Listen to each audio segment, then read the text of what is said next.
handle our poor choices in life. Hello guys, welcome to Yundel channel, and today I am sharing with you again some thoughts how can we really handle our poor choices in life. We are all humans. We have our own weaknesses, and many times I have to admit I can make poor and bad choices in my life without even thinking about it, without even being aware that I made a poor choices in my life. It is what it is. We must face it anyway, because sometimes we are just quick to choose the poor choices in our life. Why? Because we want to reach an easy decision. It is easy to solve that way. Therefore, sometimes we can make some poor choices in our life, and we must learn how to handle it in a good way. It is not easy. We must be aware and mindful in handling our poor choices in life. In handling our poor choices in life, guys, we must take a look at the decision we make over the years in our life. When we run into a difficult one, a decision we rather not to make. Yes, sometimes we can think it afterward that was a poor decision, poor choices we made. We must ask ourselves what we do if that decision were easy instead. We must be clear in our decision making, how to handle our poor choices. First, we must accept our emotions. Then we must focus on the cold hard facts and don't let the bad situation consume us. We must learn to forgive ourselves. This is very important, that you can forgive yourself. Of course, you can forgive yourself when you also love yourself as well. We must accept our regrets. Remember, things are happening for a reason. Therefore, it is very important that we can accept our regrets. If our regrets is all consuming, try practicing gratitude. Say thank you anyway, that there is a lesson to learn from our poor choices. Create a decision-making process for the future. We must learn to live with our bad choices.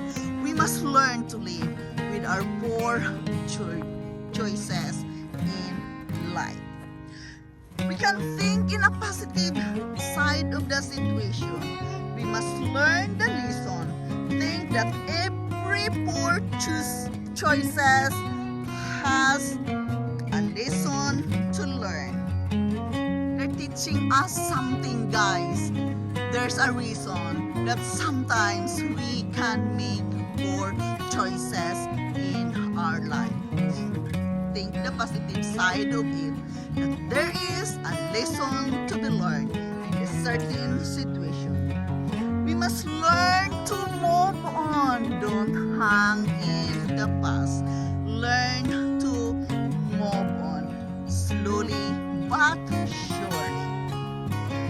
We must learn to think there's nothing to be gained by dwelling on our mistakes. Yes, be aware about it, that there's nothing we can gain of dwelling on our mistakes. Always take responsibility. Talk about it. Talk to your trusted friends or members in the family. Stay present, guys. Remember the power of now. We must take preventative measures in the futures and members. And remember what you still have. Life is nothing but a totality of consciousness choices that you continuously make. Whether we want it or not, directly or indirectly, we are choosing everything someone else does not choose for us in our life. You are the one who is making the poor choices, so embrace your emotions. Why do we make poor choices, guys? Have you ever think it? Why we can make poor choices?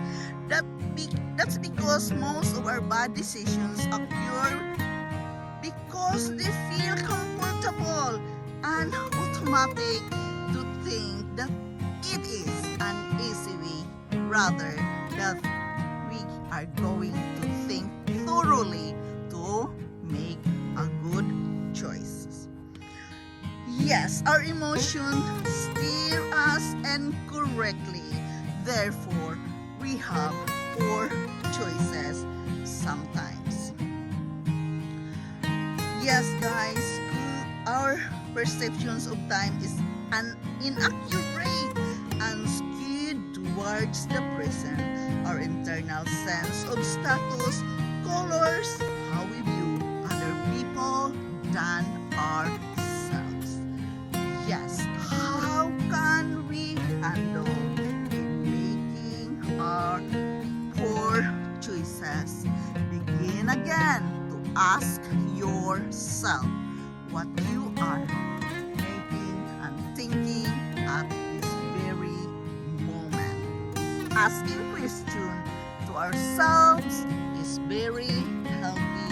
Why? We can be aware what is going on right now. That means when you are aware of your own questions and answer, it is easily for us to work out with our poor choices. It is easier for us to handle that everything will be well anyway. Creating a decision making which is process for the future, guys. We must, trust it into God, because everything will be well when the Holy Spirit is guiding us every day. I know it is not easy. I know it is a work and effort we needed to work with ourselves. But guys, as what the book says, there is a lesson to learn in every situation. So we must just learn to embrace our emotions. We must learn to use our mind. Work hard. We must let our mind work hard in our choices. What choice you are going to make according to your feelings and emotions. It's not always the right, and that we must accept as well. But learn to let your mind work first before any other thing. How can we handle our poor choices in life, guys? We must accept it, that we made a poor choice.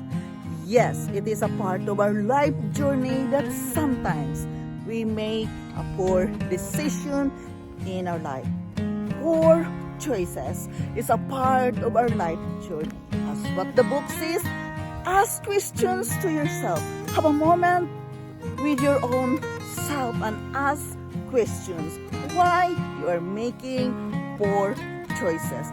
Acceptance and embracing our emotions is very important when we are going to learn how to handle our poor choices in life. It is what it is. It is a part of our life journey. Therefore, don't be so hard with yourself. Embrace it, accept it, and ask forgiveness. Ask forgiveness to others, or even ask forgiveness for your own self. That you're just human, and all of us can make poor choices. Just do better next time. But all these things is just easier to work out when we trust the Holy Spirit to lead us in making choices in our life. So thank you so much, guys. This is Yundel again. Thank you so much for being here today. I am forever grateful to each and every one of you dropping here in my channel today. Thank you so much, guys, and I love you all, and bye-bye.